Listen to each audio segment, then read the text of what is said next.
Saya aja ya. Oke, gimana ini? Tes. Baik, terima kasih teman-teman wartawan semuanya. Hari ini dengan Pradi ingin menyampaikan banyak hal perkembangan kasus Vina. Di sini sudah kami bersama-sama dengan seseorang yang luar biasa, bukan pengacara, tapi bekerja melebihi daripada pengacara ini, Kang Deddy ini. Terima kasih nih Kang Deddy, luar biasa nih Kang Deddy ini. Saya bilang kalau dulu ada kasusnya Jessica Wongso, kalau Kang Deddy ada pada waktu itu mungkin sudah banyak bisa dituntaskan dalam kasus ini, karena Kang Deddy ini bertindak sebagai seorang lawyer, ya, seperti ya, bukan lawyer, seperti lawyer, dan juga seperti private investigator yang luar biasa. Teman-teman semuanya, kita sudah mengikuti perkembangan kasus Vina sedemikian rupa. Di media terjadi debat yang luar biasa. Ada yang mendukung si A, ada yang mendukung si B, ada yang mendukung si C. Ada yang mengatakan ada pihak penyidik yang salah, ada yang mengatakan pihak terpidana yang salah. Pradi mengambil posisi tidak mencari siapa yang salah dan siapa yang benar, tapi posisi yang kita ambil adalah kita ingin menegakkan kebenaran. Itu posisi yang di Pradi.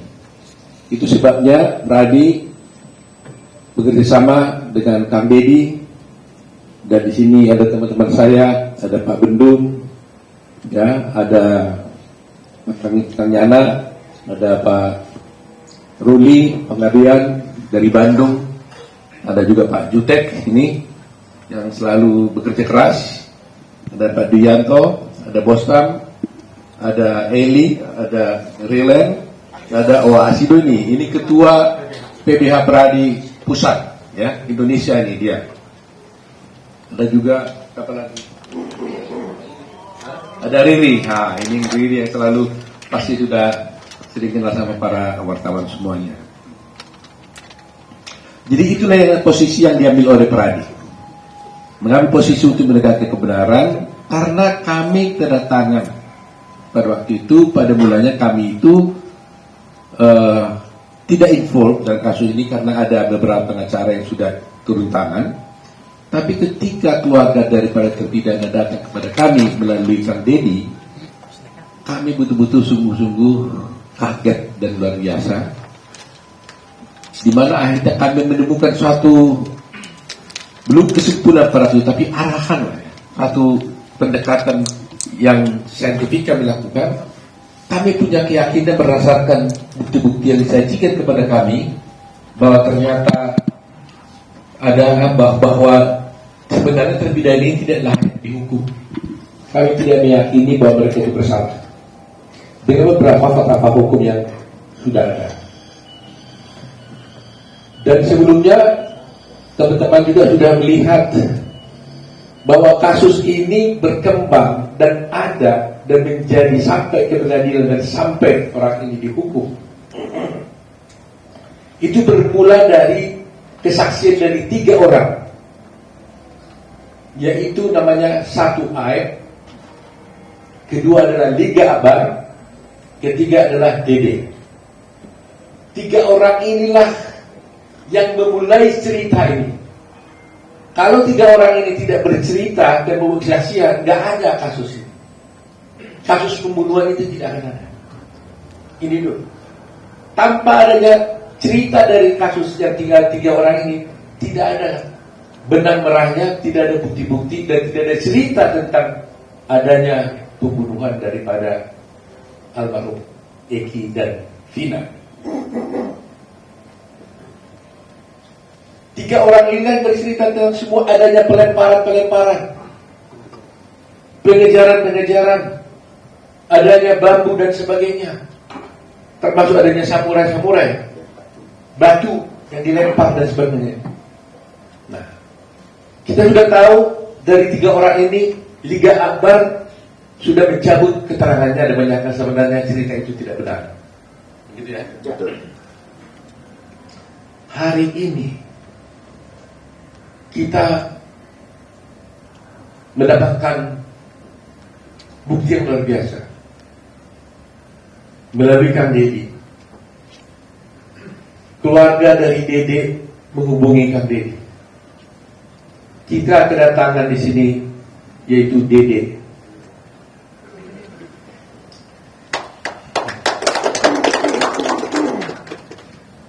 Kalau tidak ada Dede ini, tidak akan ada cerita pembunuhan Vina, almarhum Vina dan Eki.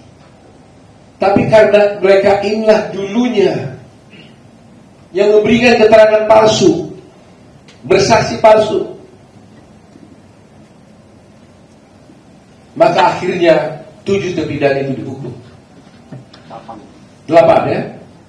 Mereka inilah yang bercerita seakan-akan ada pelemparan batu, seakan-akan ada kejar mengejar, seakan ada bambu, pelemparan batu,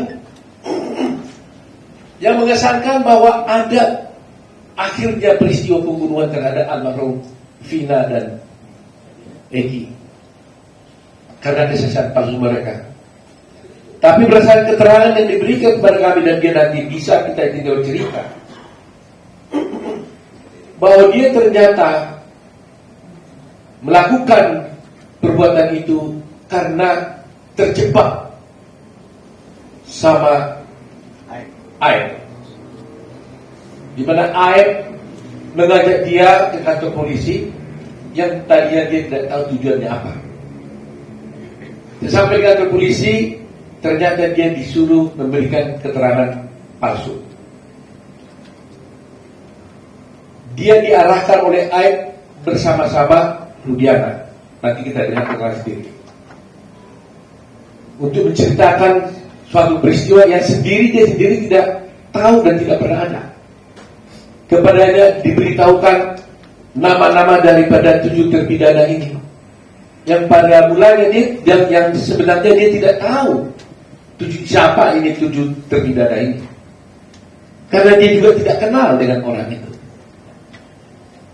Akhirnya dia bercerita tentang cerita-cerita yang sudah dikemas, diarahkan oleh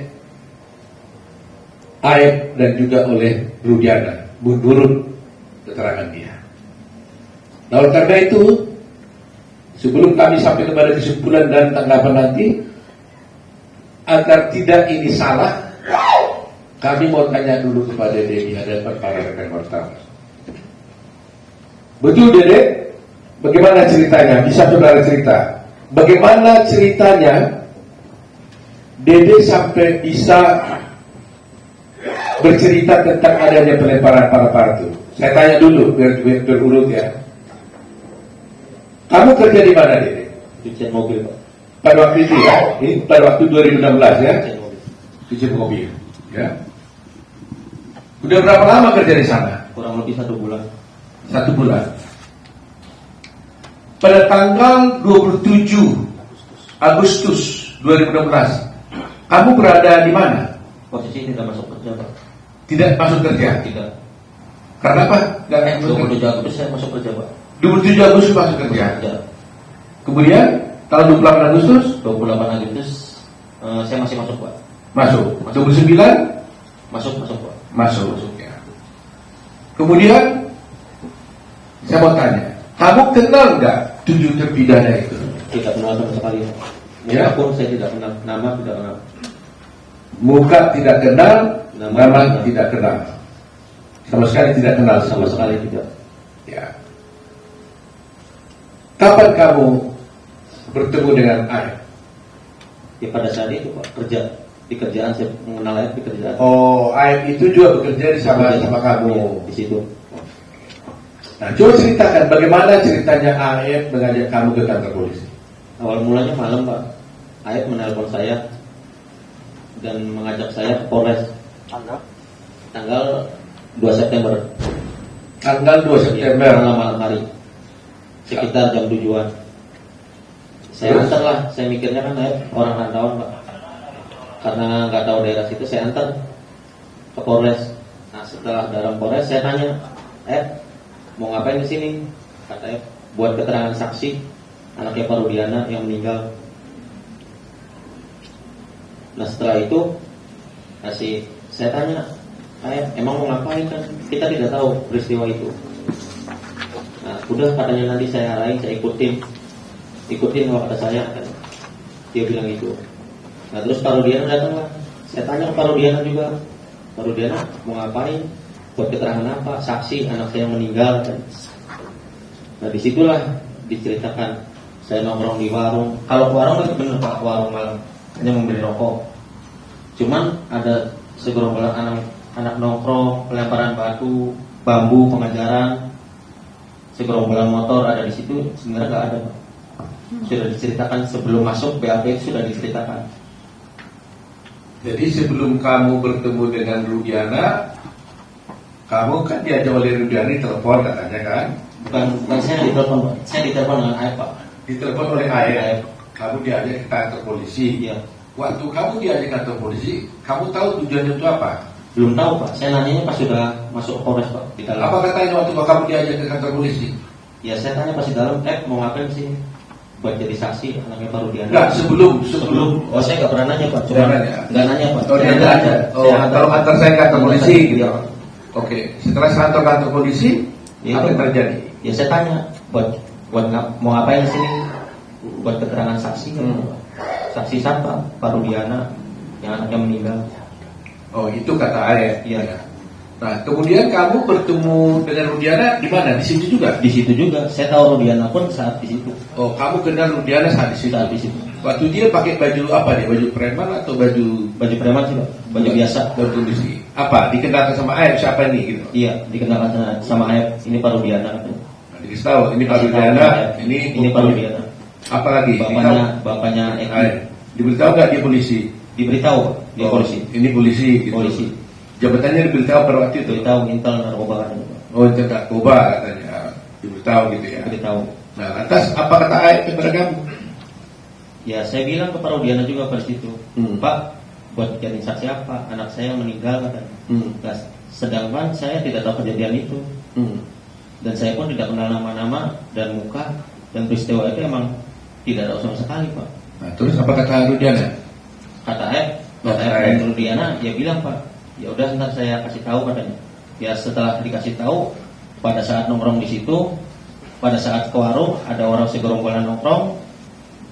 Terus melihat pelemparan batu kepada anaknya Pak Rudiana. Nah, terus dilempar batu itu tidak kena. Terus pengajaran membawa bambu. Nah, terus setelah itu ya tidak tahu kejadian itu lagi Pak. Setelah pengajaran tidak tahu. Sudah sampai situ doang.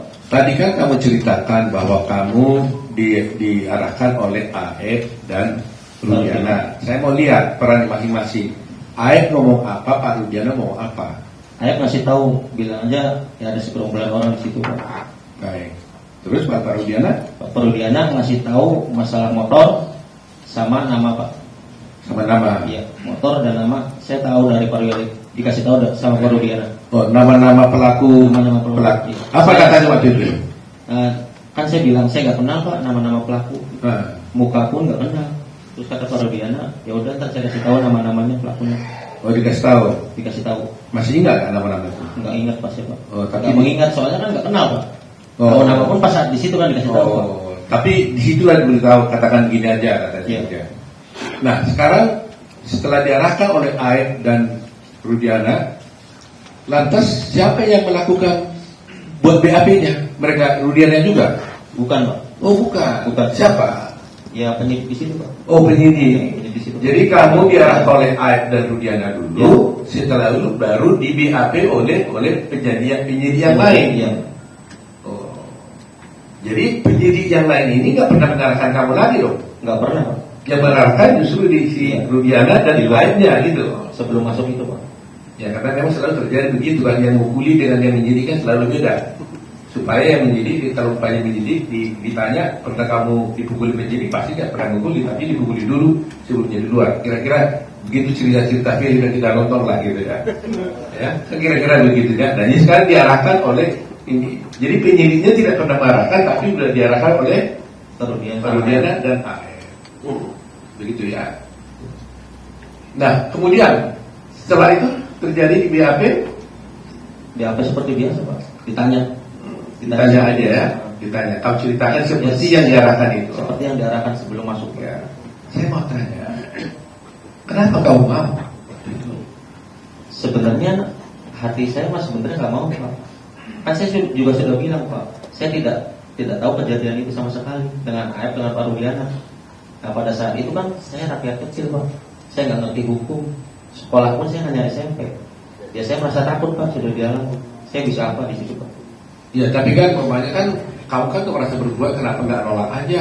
Apa kamu diiming-iming? Tidak ada sama sekali Pak, diiming-iming. Enggak. Tidak ada sama sekali. Tapi kok kan orang bertanya, kok semudah itu kamu langsung diajak ini langsung kamu mau gitu? Kenapa? Maunya pun kan karena tidak tahu bahwa mau ke situ kan diberi buat kesaksian anaknya Pak Rudiana Pak. Mungkin kalau saya tahu, ayah ngasih tahu sebelum masuk Polres, saya nggak mau Pak. Ya tapi setelah di dalam Polres, terus kenapa jadi kamu mau? Karena takut Pak. Takut sama siapa? Ya takut karena sudah di dalam Polres itu Pak. Loh kenapa? Kalau di dalam Polres kenapa banyak? Ya karena saya nggak ngerti hukum. Loh iya, karena Polres apa? Ada kamu dipukul nggak? Enggak sih Pak. Apa karena Pak Rudiana polisi itu? Nah iya bisa jadi Pak. Macam bisa jadi ya, benarnya gimana? Ya emang karena polisi Pak, saya takut. Jadi berarti kamu merasa takut Ya merasa takut. karena sudah berada di kantor polisi, Ya. karena kamu diminta oleh Pak Rudiana yang ke polisi, Ya. kamu ikutin aja. Ya. Nah waktu itu kamu tahu lah akibatnya itu waktu itu ya? Saya tahu Pak akibatnya. Pasti tahu saya. Ya setelah di BAP pun kan saya ngomong ke Ayah Pak. Ya. Saya bilang ke Ayah, kenapa membuat kesaksian seperti ini kata saya. Kan bakal berat ke depannya. Udah katanya saya kesal sama terpidana itu Pak. Kata ayah. Iya. Kenapa? Karena pernah dipukuli Pak. Oh, si ayah cerita bahwa dia pernah dipukuli oleh Warga sekitar di situ Pak. ayah merasa apa? Dipukuli dengan Dipukuli oleh warga situ, bukan oleh terpidana. Iya ada terpidana. Ada terpidana. Jadi merasa kesal ya, Merasa kesal. sehingga diarahkan. Gitu. Ya beda. Nah, kamu diperiksa itu di mana? Di Polres mana itu? Polres Cirebon. Polres Cirebon. Nah, setelah di Polres Cirebon, apakah kamu pernah juga diperiksa di Polda? Tidak pernah sama sekali 2016 Pak. Hah? Tidak pernah. Tidak pernah. Tetapi di sini kita lihat ada berita acara kamu juga ada di Polda. Jadi di sini ada wartawan, kita lihat ya. Ini ada berita acara di sini di Polres. Dan juga ada acara berita acara di Polda. Tapi dia merasa kamu tak pernah tanda berita acara yang di Polda tidak pernah Pak. 2016 saya tidak pernah. di Polda kamu tidak pernah tanda tangan berita acara di Polda. Di BAP pun tidak pernah Pak. Kesana pun tidak pernah. Kamu kok tahu di mana Polda? Tidak tahu sama sekali Pak. Sampai sekarang kamu tidak tahu Polda. Tidak tahu sampai sekarang pun istilahnya tidak tahu Pak. Yang sekarang 2024 mah udah Pak. Cuman kan kalau jalan tetap saya nggak apa Pak. Nggak, artinya yang sebelum tahun 2004 itu kamu tidak pernah ke Polda. Tidak tahu Pak sama sekali. Tidak tahu ya. Tidak tahu. Soalnya di sini ada berita acara kamu di Polda pada tanggal 23 November. Itu nggak ada ya? Nggak ada Pak. Nggak pernah terjadi. Jadi ini kalau begini ada parah begini ini, seperti yang kamu lihat di sini ini, tanda tangan ada nggak itu? Tanda tangannya pun agak beda Pak. Kamu nggak pernah tanda tangan ini? Iya disamain sama yang 2016 di Polres itu Pak, beda Pak. Oh gitu. Tapi kamu intinya kamu tidak pernah tanda Tidak tangan. pernah. Dan di sana pun tidak pernah Pak. Di BAP pun di Polda tidak pernah 2016. Baik. Hanya di Polres Cirebon. Saya mau tanya lagi. Kamu pernah disumpah nggak oleh polisi? Tidak pernah sama sekali. Hah? Tidak pernah. Nggak pernah. Kemudian kamu setelah kejadian ini, kamu pernah hadir di pengadilan tidak untuk bersaksi? Tidak pernah sama sekali. Kamu tidak pernah datang di pengadilan dan tidak pernah menjadi saksi di pengadilan pada waktu itu? Tidak sama sekali Pak. Kalau bentuk keterangan Pak Jutek gimana tuh? Dia belum keputusan pengadilan, dia Benar ada kata-kata di situ bahwa dia ada memberikan keterangan di bawah sumpah. Iya, di Dalam putusan. Dalam putusannya. Jadi di dalam putusan, kebetulan Pak Jutek yang lihat ada, bagaimana Pak Jutek jelaskan? Ada Memberikan keterangan di bawah sumpah. bahwa DD ini memberikan keterangan di bawah sumpah. Ya. Ada dalam putusan. Ada. Padahal dia sendiri tidak pernah datang di pengadilan dan tidak pernah memberikan keterangan apalagi di bawah sumpah. Begitu ya Pak? Iya. Nah ini menjadi, jadi ini yang menjadi masalah kita ini.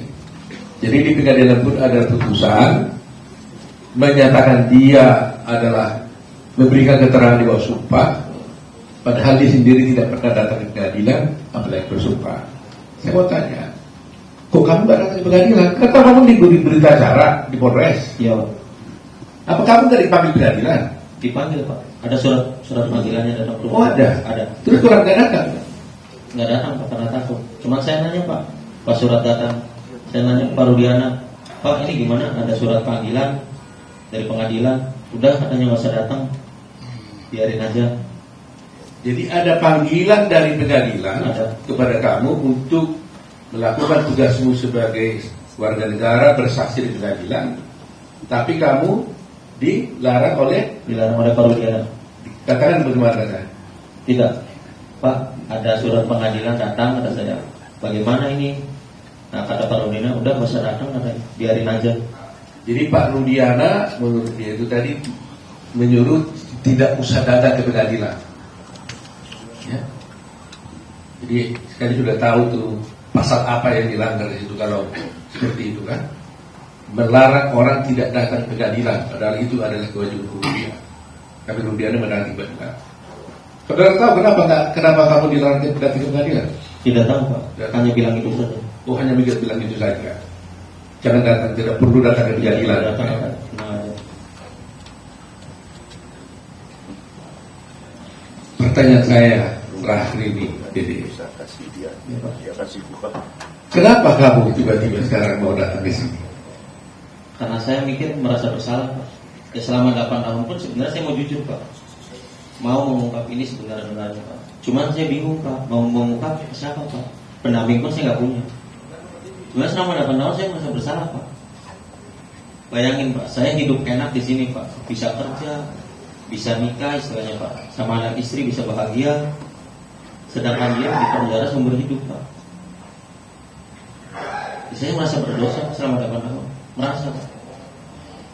Nah, saya putuskan kemarin Pak, seminggu sebelum saya bertemu Kang Deddy, saya putuskan benar-benar Pak. Setekad saya harus bulat, saya harus menerima resikonya, apapun resikonya, entah ada hukuman buat saya terima Pak. Siapa yang menghubungi kamu datang ke Pak Deddy? Inisiatif kamu sendiri atau Pak? Inisiatif saya sendiri Pak, tapi rundingan sama keluarga Pak. Teteh dulu. Oh jadi setelah lihat viral-viral begini, kamu rundingan sama keluarga? Rundingan sama keluarga. Apa? Gimana rundingan? Ya, Teteh Pak, sebelum 3 sebulan setengah viral itu Pak, Teteh pernah bilang Pak, Dek, apa datang aja kepada Pak Dedita? Kata saya bilang, nanti aja lah, karena saya belum siap Pak, masih takut dan bingung kehilangan pekerjaan Pak. Nah terus setelah dorong keluarga dorong terus, nah seminggu sebelum ke Pak Deddy, nah, tekad saya bulatin, fisik saya kuatin, saya bilang malam itu juga jam 11, saya bilang udah kontak Pak Deddy di Instagram,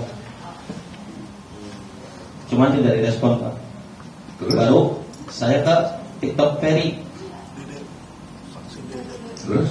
ke TikTok Ferry, Teteh tuh suruh ke TikTok Ferry, terus direspon alhamdulillah Pak. Jadi teman-teman wartawan sudah lihat di sini. Yang menghubungi Kang Deddy ini adalah dia. Kita tidak mencari-cari, tidak bertemu menemukan Deddy. Deddy sendiri yang berunding dengan keluarganya merasa bersalah dan akhirnya datang menemui Kang Deddy. Dan Kang Deddy membawa ke sini. Pokoknya saya tegaskan, intinya saya keluar itu bukan dicari dengan Pak Deddy, bukan ada yang dari luar menyuruh saya. Karena ini inisiatif saya sendiri, merasa bersalah, dan keluarga, ada dorongan dari keluarga, udah selebihnya nggak ada lagi. Dede, Iya Pak.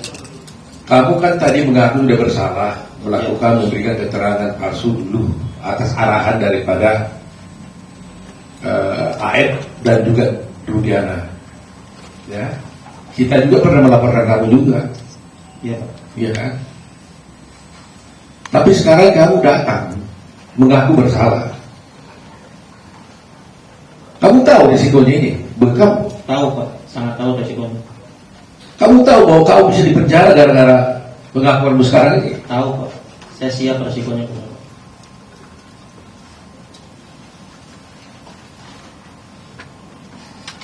7 orang ini di dalam penjara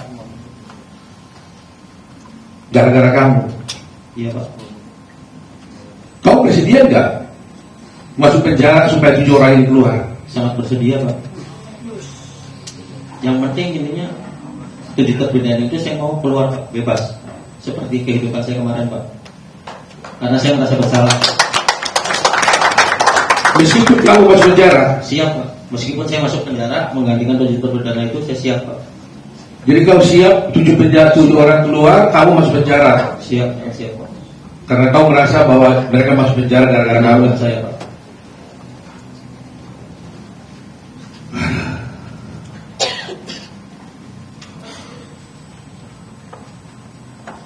Terima kasih ya Dede ya.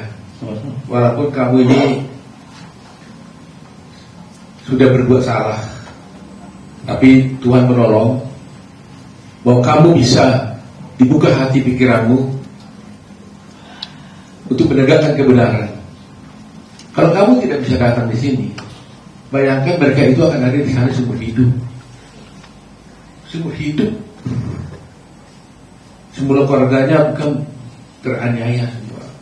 Dan keadilan menjadi tidak tercapai. Republik menjadi hancur. Tapi dengan keberanianmu Dede, meskipun kau bersalah, ya saya harap di dalam hukum sebenarnya Dede, saya bisa jelaskan sedikit. Belum tentu juga kau bisa harus dihukum, walaupun kau bersalah. Karena di dalam hukum itu Dede, ada juga namanya alasan pemaaf, ada alasan pembenar, ya. Ada alasan penghapus untuk pidana dan sebagainya. Mudah-mudahan hakim nanti, kalau kamu harus diproses, ya, karena hukum ini kan ada yang formal. Formalnya kamu bersalah memberikan kesaksian palsu di pengadilan, akhirnya orang dihukum, akhirnya dihukum sampai seumur hidup. Apakah nanti pemanya dengan pengakuanmu itu mereka jadi bebas, kau tetap harus diproses pidana? Saya tidak bisa katakan apa-apa, tergantung kepada kepolisian dan juga pada pengadilan apakah memberikan hukuman pada kamu. Tetapi karena keberanian untuk berbuat baik, untuk bertobat, menyatakan kebenaran, kami tetap dari kerajaan akan bela kamu. Supaya jangan ada yang takut untuk bertindak menyatakan yang benar. Jangan ada yang takut. Seperti Dede, berbuat salah tapi bertobat, mengaku bersalah. Mudah-mudahan ada alasan pemaaf buat kamu, ya, yang diberi oleh hakimnya. Jadi sekali lagi ya, berani kamu ya. Berani Pak. 7 orang keluar, kamu masuk penjara menggantikan mereka. Iya Pak. Intinya saya keluar, dengan 7 terpidana itu saya keluar. Ya mudah-mudahan mereka keluar. Hati saya lebih senang Pak. Mudah-mudahan mereka keluar, kamu juga nggak perlu masuk penjara. Amin. Tapi saya serahkan kepada hukum dan keadilan. Kita ada dia, terima kasih dia. Kandi ini hatinya apa ya? Sampai tahan nih Bang Deddy.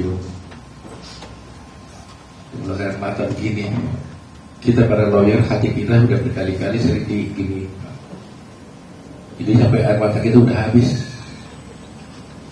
Karena kita sudah sering melihat kejadian-kejadian seperti ini. Belum kita sudah lihat tragedi bagaimana Jessica Wongso, sekarang Dede. Saya nggak tahu masih akan ada lagi nggak kasus lain yang bisa terbuka seperti ini. Tapi terus terang aja terima kasih ya kepada para wartawan semuanya. Terus terang aja kalau ada wartawan, media massa, televisi yang mau dengan sepenuh hati mengikuti dan membuka kasus ini nggak terbongkar. Jasamu luar biasa. Jasa para media televisi, baik Instagram, siapapun lah, medsos, netizen di Indonesia ini. Saya atas nama Pradi, atas nama Advokat Indonesia, atas nama keadilan, berterima kasih sebesar-besarnya. Ini belum tuntas memang, tapi dengan adanya kedatangan Dede ini ada digambar juga, mudah-mudahan menjadi keberanian mereka. Dan sebagai bukti, Dede ini juga sudah datang memberikan keterangannya itu di hadapan notaris. Dia tertangan di hadapan notaris. Semua keterangan dia itu tadi itu. Jadi kita lihat Dede datang bertemu dengan Kang Dedi bukan karena disari oleh Kang Dedi, tapi dia sendiri yang berunding dengan keluarganya, merasa bahwa dia bersalah menghubungi Kang Dedi. Ya, dan ini kita ajak ke notaris juga itu atas sukarela dia membuat keterangan ini. Betul ya, Dede ya. Artinya dia firm, yakin betul. Nah, mari kita rakyat Indonesia menilai apakah keberanian Dede ini tetap harus kita hormati. Di satu pihak nanti akan ada polemik, di satu pihak dia sudah bersalah, tapi dia di satu pihak dia sudah menjadi pahlawan untuk bisa membongkar kasus ini. Mari kita dukung Dede, mari kita doakan Dede, kita kuatkan hatinya supaya kasus ini bisa terbuka. Dan kepada Kapolri, terima kasih Pak Kapolri karena sudah menugaskan kemarin saya lihat ada Bapak Resrim, Irwasu, Propam tuntangan kasus ini. Mari kita sama-sama membongkar kasus ini untuk tegaknya hukum dan keadilan. Kalau toh ada di sini katakan Dedi ini bahwa ini ulah dari polisi, bukan kepolisian secara institusi, ini adalah oknum. Oknum. Jangan gara-gara satu oknum tercoreng nama institusi. Jadi kita harus berani ya membuka kasus ini. Jangan gara-gara setitik nilai rusak sukses sebelahnya. Jangan gara-gara satu oknum yang berbuat menjadi rusak institusi kepolisian. Kami butuh polisi Pak. Kalau tanpa polisi nggak mungkin ada keamanan di negeri ini. Kami tetap ingin menjaga baik kepolisian. Oleh karena itu apapun kami siap bekerja sama dengan pihak kepolisian seperti yang dilakukan oleh Kang Dedi ini. Dan terus terang Pak, teman-teman semua, para netizen di seluruh Indonesia, menjadi pertanyaan sekarang, kalaulah seperti dikatakan oleh Kang Dedi, si Dedi tadi itu benar, itu hanya rekayasa. Menjadi pertanyaan kita sekarang, apa motifnya dibuat seperti ini? Apa motifnya harus dibuat cerita seperti ini supaya 7 orang ini jadi terdakwa, dihukum seumur hidup? Toh mereka bukan jenderal, bukan orang kaya, bukan politisi. Mereka bekerja hanya kuli bangunan.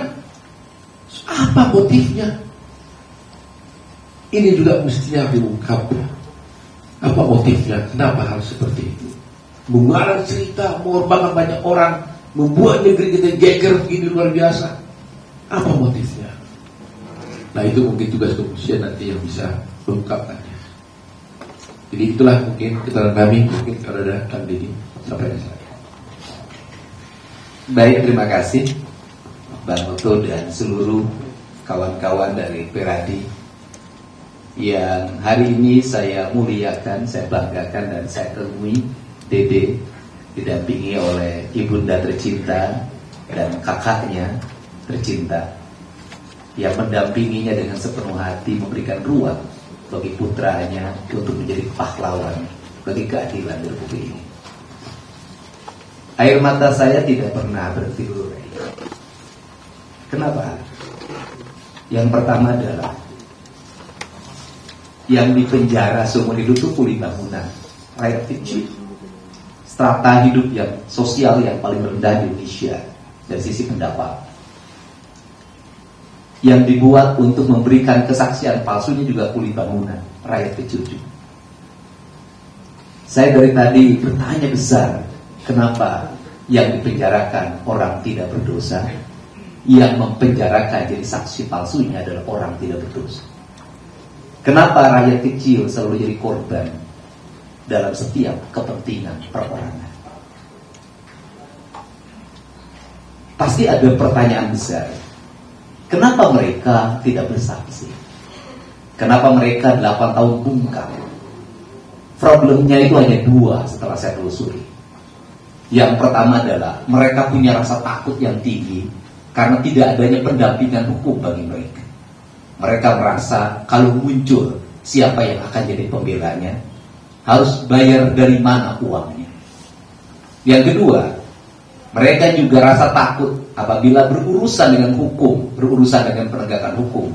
Mereka kehabisan waktu untuk memberikan kesaksian di berita acara.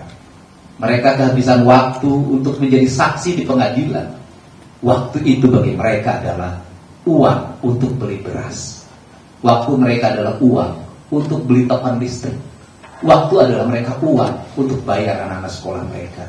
Dan waktu adalah uang untuk kehidupan mereka dalam setiap hari.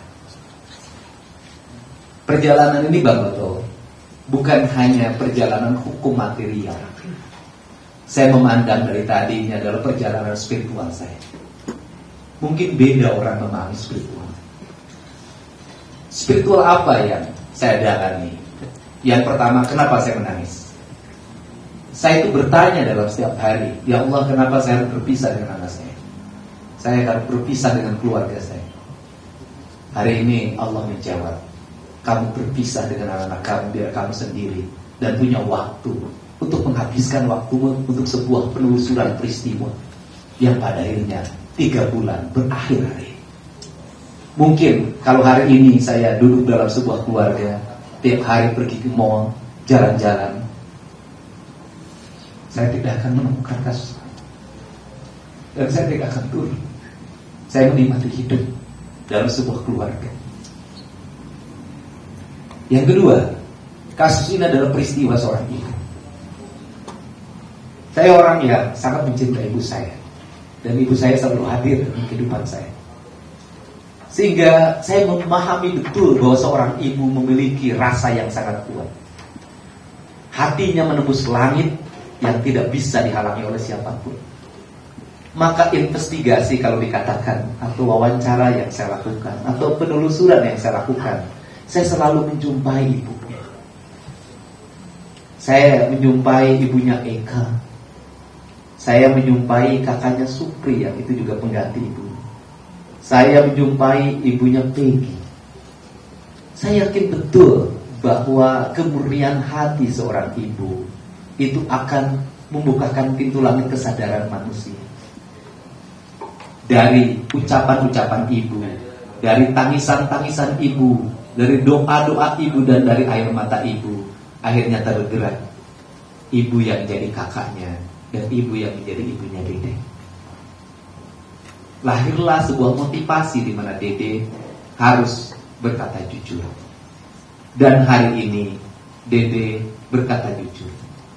Saya di Republik ini baru mendengar sekali ucapan seorang manusia yang patriotik, tidak berpendidikan tinggi, hanya kuli bangunan, tidak pernah mengikuti pendidikan-pendidikan nasionalisme seperti para pejabat seperti saya.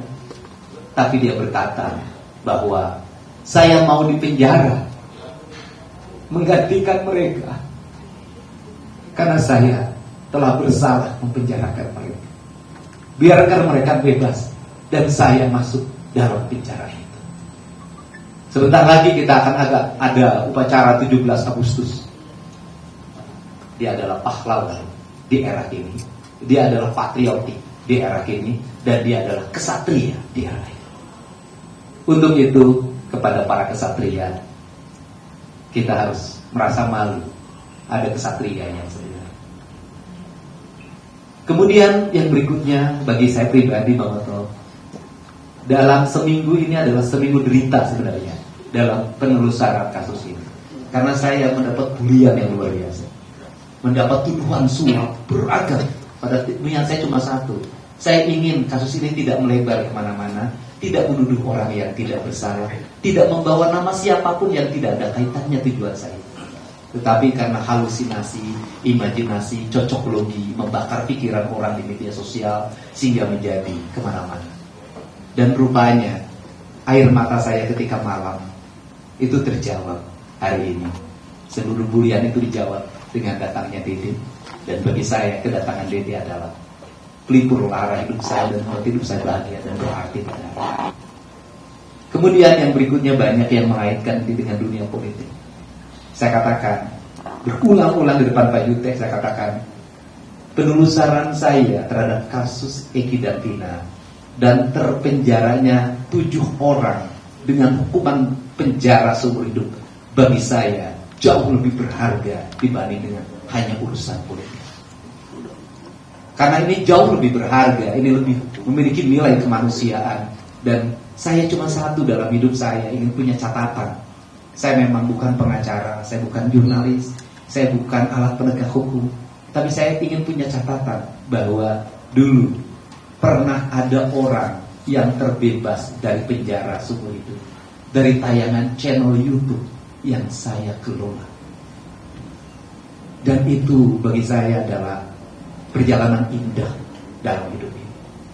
Untuk itu saya mengucapkan terima kasih pada keluarga besar Peradi, pada para netizen di seluruh Indonesia dan di luar negeri, kemudian keluarga para terpidana yang mau sabar, kemudian juga keluarga Sakatata yang hari ini akan memasuki PK, kita doakan juga PK-nya dikabulkan, dan pada media yang hari ini terus kritis dan bersikap objektif agar keadilan negeri ini terungkap. Dan saya mengucapkan terima kasih buat Pak Kapolri, buat Pak Kabar Eskrim, buat Kapolda Jabar, buat Direskrim Polda Jabar atas berbagai atensi dan keterbukaannya, sehingga kebenaran dari kasus terbunuhnya Eki dan Tina itu sebentar lagi akan terbuka dan berakhir cerita. Saya ucapkan terima kasih buat Pak Joko Widodo, Presiden Republik Indonesia, dan buat Pak Prabowo Subianto yang menjadi spirit dalam kehidupan saya dengan sebuah kalimat yang selalu terngiang dalam pikiran saya. Bantulah banyak orang apabila kamu mampu membantunya. Apabila tidak bisa membantu banyak orang, bantulah sedikit orang. Apabila tidak mampu membantu sedikit orang, bantulah satu orang. Apabila tidak mampu membantu satu orang, jangan bikin susah orang. Semoga keberadaan saya tidak membuat orang susah. Terakhir penekanan saya adalah negara ke depan harus melindungi kesejahteraan publik. Karena dari rakyat yang tidak sejahtera itu membuat mereka tidak bisa berkata objektif. Untuk itu, apa sih yang mereka gelisahkan ketika ada sebuah kasus? Takut kehilangan pekerjaan, takut anak-anaknya tidak sekolah, takut tidak kebeli beras. Ketika kita tampil untuk menjamin berasnya, menjamin ongkosnya, menjamin kehidupan anak-anaknya, mereka pada akhirnya akan bicara yang sebenarnya. Itulah bedanya rakyat kecil dengan kita yang besar. Kalau yang besar sudah cukup, juga tetap tidak jujur. Itu saja, saya ucapkan terima kasih untuk semuanya. Semoga peristiwa ini adalah menjadi peristiwa catatan penting dalam hidup kita dan sejarah hukum Indonesia. Semoga peristiwa Vina dan Eki dan terpidana 8 orang tanpa kesalahan yang memadai itu adalah peristiwa yang terakhir dalam kehidupan hukum Indonesia. Saya ucapkan terima kasih. Terima kasih Kang Deddy. Ada teman yang mau sampaikan? Cukup? Baik, sebelum kami tutup, saya ingin sampaikan bahwa penghormatan terhadap hak asasi manusia itulah yang harus kita tegakkan terus. Karena penghormatan terhadap hak asasi ini akhir-akhir ini mulai lekap mulai hilang dari hati dan pikiran kita, sehingga kita tidak lagi menghormati kebebasan orang lain. Dengan mudahnya kita membicarakan orang lain tanpa kita merasakan betapa hancurnya hati mereka dan keluarganya kalau mereka dibicarakan secara tidak adil. Kedua, transparansi di dalam suatu penegakan hukum sangatlah penting agar orang mengetahui apa sesungguhnya terjadi, sehingga tidak akan ada dugaan-dugaan yang negatif dari masyarakat terhadap penegakan hukum itu sendiri.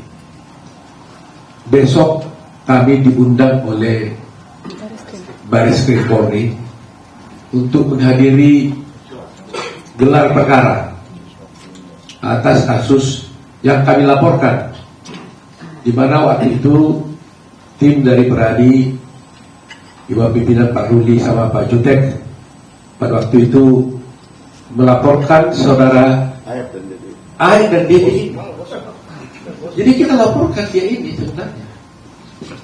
Jadi Aib kami laporkan ke polisi, kami laporkan juga Aib ini, Dede ini ke Bareskrim. Tapi akhirnya Dede ini datang ke kami. Ini luar biasa. Dia kami laporkan karena kami duga melakukan kesaksian palsu, seperti yang kita sudah lihat tadi. Dia datang mengatakan memang saya transaksi palsu, mengakui. Kalau bukan Tuhan yang membuka pintu hatinya, tidak mungkin. Pasti Tuhan yang membuka. Dan siap dulu. 7 orang keluar. Asal 7 orang ini keluar, biar saya masuk penjara menggantikan mereka. Itu kata. Tidak ada keberanian orang seperti Dede sekarang. Tidak ada. Zaman sekarang ini seperti ini. Biasanya langsung kabur, takut. Dia berani mengambil risiko itu. Luar biasa. Ini luar biasa ini. Jadi itulah. Jadi mudah-mudahan kami tunggu nih. Aib, di mana kau sayang? Aib sayang, kembalilah ke jalan yang benar. Kang Deddy sudah bertemu ayahnya. Ya, mudah-mudahan Aib datang. Nggak apa-apa Aib, jangan korbankan anak manusia. Tegakkan hukum. Deddy ada contohnya sini. Toh tidak ada apa-apa. Ya, datanglah Aib, ceritakan yang sebenarnya. Dan kepada Pak Rudiana, kami juga minta waktunya tiba untuk juga katakan yang sebenarnya. Katakanlah yang sebenarnya. Belum terlambat. Itu harapan kami. Jadi mudah-mudahan besok jam berapa kita? Jam 11. Jadi aneh kan? Kami laporkan Aib, karena pernah Dede datang, dan malah datang, dan besok gelar perkara. Nah bagaimana mau gelar perkara? Ya besok terpaksa kita bawa lah Dede ini ya. Bersedia nggak Dede besok ke Mabes Polri? Siap. Melaporkan langsung nyatakannya? Siap. Kita laporkan dia nggak perlu dipanggil, langsung datang sendiri sekarang. Ya, jadi kita lihat besok bagaimana babak berikutnya. Mudah-mudahan semua pihak ini terbuka, jangan lagi ada yang mencoba menghalang-halangi. Ya, kalau selama ini berdebat-debat, ada yang bela A, ada yang bela B, sekarang sudah terbuka. Jangan lagi lah. Jangan ada dusta di antara kita. Baru seminggu yang lalu saya berkata di suatu media tentang apa kata-kata seorang pujangga tinggal Gibran, dan hari ini mulai terbukti. Saya katakan begini, kebohongan kecil hanya bisa ditutupi dengan kebohongan yang besar. Kebohongan besar hanya bisa juga ditutupi dengan kebohongan yang lebih besar lagi. Sampai akhirnya kebohongan itu bercerita tentang kebohongan itu sendiri. Dan akhirnya tiba sekarang memang kebohongan itu sendirilah yang bercerita tentang kebohongan itu, karena Dede sudah datang mengaku bersalah. Terima kasih teman-teman. Pertanyaan? Ya. Nyalain dulu ya. Silakan. Sekarang abang ya, karena tampilannya muda banget. Gak beda ya Kang Deddy. Foto dan Kang Deddy ya semua. Ada 2 pertanyaan Dari sih mana sebenarnya. nih? Oh, dari Nusantara Pak. Oke, tertiti, oke. Sahabat kita. Ini kan tadi baru saja tim kuasa hukum dari Itu Rudiana mensomasi Kang Deddy dan juga Dede dan Liga Akbar. Nah, itu bagaimana tanggapannya dan juga dari sisi kuasa hukum. Terus yang kedua adalah Pak Rudiana itu menyatakan bahwa dirinya tidak bisa mengungkap atau tampil begitu ya untuk memberikan klarifikasi karena alasannya dia masih sebagai polisi aktif begitu Pak. Apakah itu dari sisi hukum bisa seperti itu? Karena kan sebagai polisi pun harusnya dia kan berpegang di pada hukum dan mereka pun mempunyai, bahkan dia sekarang mempunyai tim kuasa hukum sendiri. Apakah mungkin seperti itu? Begitu Pak. Terus terang aja ya, Kak Deddy udah terima somasi? Belum terima somasi. Deddy udah terima somasi? Belum ada itu somasinya tuh. Masih terbuka tadi, Prof. Sudah terbuka. Bilang apa dia? Oh, iya, Karena tidak tahu bilang alamatnya apa? gitu. Karena tidak tahu alamatnya ya. Jadi Hah? masih terbuka. Cuma terbuka untuk bilang apa somasinya? Apa ya? terkait apa itu hoax gitu loh. Oh, bahwa yang dikatakannya itu nggak benar. Iya, betul. Bagaimana dia udah ngomong sendiri kok nggak benar gimana? Nah, tanggapannya Kan dia menceritakan apa yang dia alaminya, dilihatnya sendiri, diketahui sendiri. Bagaimana bisa dikatakan hoax? Iya kan? Dia mengatakan saya memberikan keterangan yang tidak benar atas arahan dari siapa? Pak Rudiana dan AE, ya kan? Pak Deddy ini justru harus juga yang pahlawan mau membongkar kebenaran kok jadi disomasi. Salah Kang Deddy apa? Merekam, Hah? memvideokan dan mempublikasikan keterangan Dede. Soal Kalau gitu saya investigasi kena juga. kemaki lagi dong dari saya. Investigasi. Jadi Hah? Kang Deddy itu melakukan investigasi penelusuran gitu. Katanya dadakan. Loh itu kan kewajiban seorang warga negara, bukan hanya hak. Wajib kita, bukan wajib lah, hak dari warga negara ya. Ya hak bukan kewajiban, hak dari warga negara. Ya, dan harus berterima kasih kalau ada seperti ini. Kecuali investigasinya itu melanggar hukum, kan tidak ada pelanggaran hukum.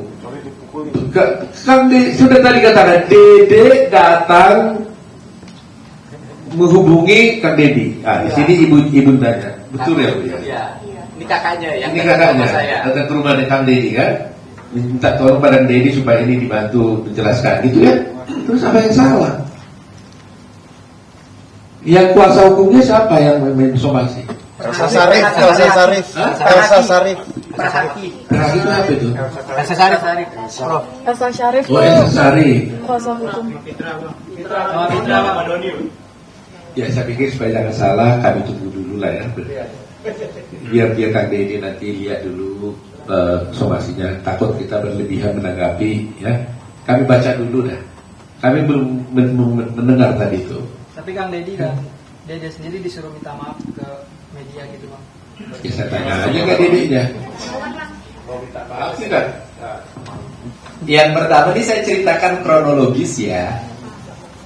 Yang pertama itu kakaknya Dede datang ke rumah saya, minta bertemu, tetapi tidak boleh ada rekaman apapun. Dan saya bersedia untuk menerimanya bicara, mendengarkan apa yang terjadi. Nah setelah kakaknya menyampaikan, datangnya itu hari Sabtu ya. Hari Sabtu datang ke saya, ketemu jam 9 pagi. Nah kemudian saya nanya balik, Dedenya di mana? Dedenya sekarang lagi pulih bangunan di BSD Tangerang. Video call. Saya ini orangnya itu selalu ingin ngambil tindakan cepat. Karena bagi saya 1 detik 1 menit itu kesaksian penting, dan 1 detik 1 menit itu ancaman berbahaya.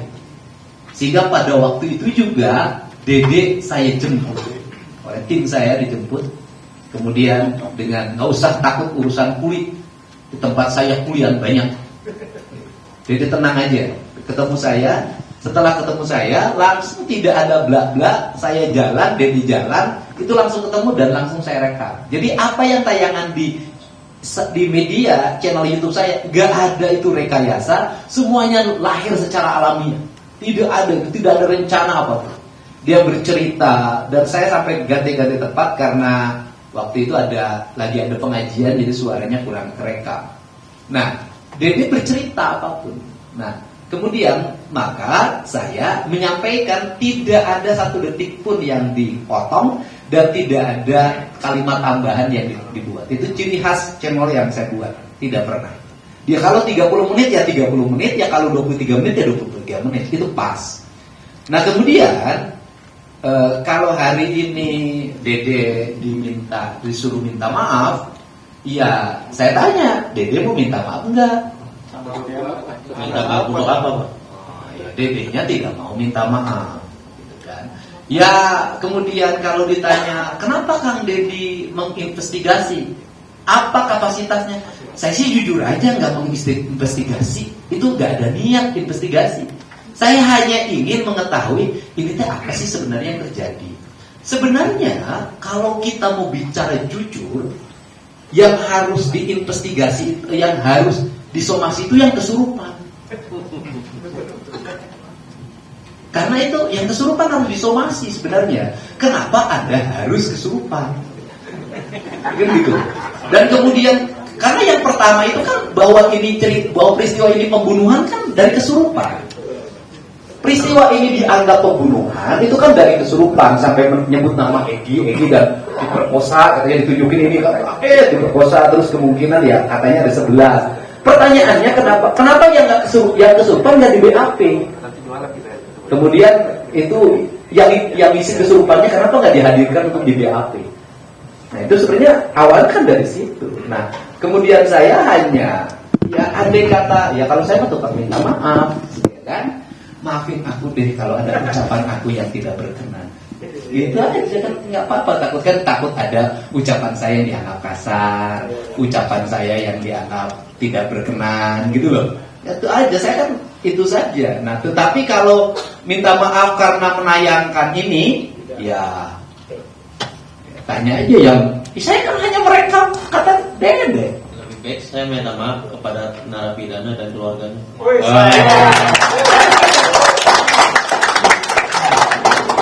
Ya Pak, silakan Pak. Waduh, saya nggak bisa jawab. Saya kira udah itu jawabannya lah, dari semuanya lah. Kita nggak usah tambah-tambah lagi deh. Bapak, kalian lihat sendiri kan? Spontan dikatakan lebih bagus kita bahas narapidana. Ya, kalimat kuncinya satu aja kok. Dia tidak kenal siapa yang narapidana ini. Dia nggak pernah bertemu, dia nggak pernah kenal, dia nggak tahu namanya. Tapi dia bisa bercerita dengan orang itu aja. Saya kira kalimat kuncinya lah. Ya. Jadi sudah kita dengar tadi, saya kira kita nggak usah panjang lagi. Lebih bagus Dede katanya minta maaf kepada 7 terpidana daripada Pitra dan Elsa dan Palmira dan Aib. Daripada Pitra, Elsa dan Rudiana dan Aib itu. Ya itu aja. Kita ya buat apa katanya. Jadi saya kira mari kita dukunglah kebenaran kita ini ya kepada semua pihak ya. Mari kita bekerja sama. Yang soal Pak Rudiana nggak mau klarifikasi karena dia masih berstatus polisi aktif, gimana dari? Ya kalau dia merasa nggak mau klarifikasi ya hak dia lah. Ya kalau dia nggak mau klarifikasi kita nggak usah paksa, ya kan? Ya kan? Ya pasti kami tetap proses hukumnya kan berjalan, ya kan? Jadi kita sekarang di besok gelar perkara kita akan sampaikan. Saya yakin dan percayalah pihak kepolisian juga sudah memahami masalah ini. Ya, tinggal cari waktu yang tepat dan jalan yang tepat untuk bisa menyelesaikan perkara ini. Tetapi mata seluruh Indonesia, rakyat Indonesia, hatinya nggak bisa dibohongi, nggak bisa ditipu, ya. Sudahlah, ya. Sudah cukup, ya cukup. Jangan bikin lelah Indonesia. Iya, jangan bikin lelah Indonesia. Sudah cukup lah, ya. Ya terlalu dramanya jangan terlalu panjang. Ya. Tadi udah katakan, jangan sampai kebohongan itu bercerita tentang kebohongan itu sendiri. Ya, Jadi saya kira itu cukup lah. Jadi kalau saya kira tidak ada lagi yang bisa saya sampaikan. Ada kita ya? Ya. Ini kan Dede dilaporkan ya. Terus sekarang menjadi kliennya atau gimana? Ada beda. Yang lapor, jadi gini, kita coba dari Peradi ya. Nanti kita akan pikirkan bagaimana caranya untuk menyelesaikan persoalannya. Ada ilmunya lah. Ya, ada caranya lah. Karena kami juga tidak boleh melanggar kode etik. Tapi demi kebaikan kita akan tetap bela dia. Caranya belanya, siapa yang bela itu nanti kita bisa. Tapi yang pasti kami merasa terhormat, tertolong, negeri ini merasa tertolong karena dia mau hadir tanpa kita panggil dan mau menunjukkan kebenaran itu. Saya kira itu saja. Ya. Barangkali teman-teman masih ingat kalimat spontan saya ketika di Bareskrim.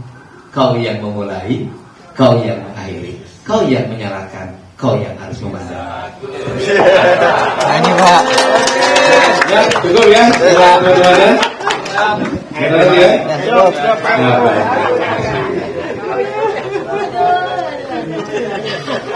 Ada lagi.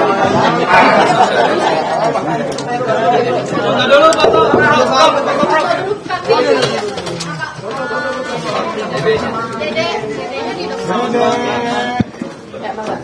Kanan. Kanan.